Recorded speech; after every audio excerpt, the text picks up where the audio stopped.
America Iran पर फिर से हमला करने की तैयारी कर रहा है और इसकी कमान एक बार फिर से अमेरिकी राष्ट्रपति डोनाल्ड ट्रंप ने संभाल ली है। ट्रंप ने अमेरिका के बड़े अधिकारियों और मंत्रियों के साथ बैठक की है, साथ ही अपनी छुट्टियों का प्लान कैंसिल कर दिया है, वीकेंड का प्लान कैंसिल कर दिया है और यहां तक कि वो अब अपने बेटे की शादी में नहीं जा रहे हैं। और इस बीच ये बताया जा रहा है कि ट्रंप फिर से प्लानिंग तैयार कर रहे हैं कि फिर से ईरान पर भयंकर तरीके से भीषण हमला किया जाए और इसकी पूरी प्लानिंग अब तैयार की जा रही है। तो बड़ा सवाल यही है कि आखिर यह हमला कब होगा, क्या इस बार भी B-2 बॉम्बर का इस्तेमाल किया जाएगा। ये कई सवाल खड़े हो रहे हैं कि किस तरीके से एक बार फिर से अमेरिका ईरान पर हमले की प्लानिंग तैयार कर रहा है। इस पूरी रिपोर्ट में आपको बताऊंगा, लेकिन उससे पहले अगर आपने लोक सेवा न्यूज को सब्सक्राइब नहीं किया है तो आप चैनल को सब्सक्राइब कर लें। दरअसल एक रिपोर्ट सामने आई है, यह रिपोर्ट है CBS और एक्सिस की रिपोर्ट है। इसके मुताबिक बताया गया है कि शुक्रवार को ट्रंप ने अपने राष्ट्रीय सुरक्षा सलाहकारों और जो हाई लेवल के सैन्य ऑफिसर्स हैं उनके साथ व्हाइट हाउस में मीटिंग की है और पूरी प्लानिंग की तैयार की है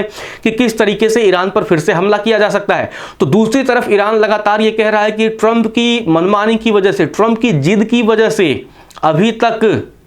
समझौता नहीं हो पाया है। बताया जा रहा है कि जो अमेरिका राष्ट्रपति ट्रंप हैं, उनकी जो बैठक हुई है उसमें वाइस प्रेसिडेंट JD वेंस रहे हैं, रक्षा मंत्री पीट हेगसेथ रहे हैं, CIA के डायरेक्टर जॉन रैडक्लिफ भी रहे हैं और इसके अलावा चीफ ऑफ स्टाफ सुजी वाइल्स समेत कई बड़े दिग्गज अधिकारी मौजूद रहे हैं। इसमें पूरी प्लानिंग तैयार की गई है कि किस तरीके से ईरान पर हमला किया जाए। जो रिपोर्ट सामने आई है उसके मुताबिक ये बताया जा रहा है कि अमेरिकी सेना के कुछ जवान मेमोरियल डे की छुट्टियां भी रद्द कर दी हैं और इसके अलावा जो विदेशों में अमेरिकी सैनिक लगातार तैनात हैं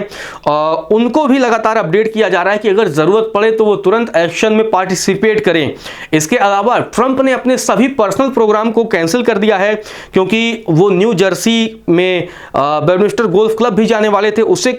कर दिया कैंसिल है। इसके अलावा वाशिंगटन वो लौटते हैं, साथ ही अपने बेटे जूनियर ट्रंप की शादी में शामिल होने का कार्यक्रम भी उन्होंने रद्द कर दिया है। तो लगातार अब ये बैठकों के दौर की शुरुआत हो चुकी है। इसी बीच आपको बता दें कि एक अमेरिकी अधिकारी हैं, उनकी तरफ से B-2 बॉम्बर की तस्वीरें भी शेयर की गई हैं और पिछली बार भी जब B-2 बॉम्बर की तस्वीरें शेयर की गई थी तो उसके बाद B-2 बॉम्बर से जो पिछले साल अगर हम बात करें 2025 में वो हमला किया गया था, तो अब एक बार फिर से हमले की योजना पूरी तरीके से तैयार किया जा रहा है। तो दूसरी तरफ ईरान भी लगातार ये चेतावनी देता रहा है कि अगर इस बार अमेरिका ने हमला किया तो ईरान पहले से भी ज़्यादा पलटवार करेगा, अपने भयंकर मिसाइलों का इस्तेमाल करेगा और अमेरिका के ठिकाने हैं और इजराइल हैं उस पर अपने भीषण बैलिस्टिक मिसाइलों से हमला करेगा। तो अब देखना यह दिलचस्प होने वाला है कि क्या एक बार फिर से अमेरिका और ईरान के बीच जंग की शुरुआत होती है या नहीं।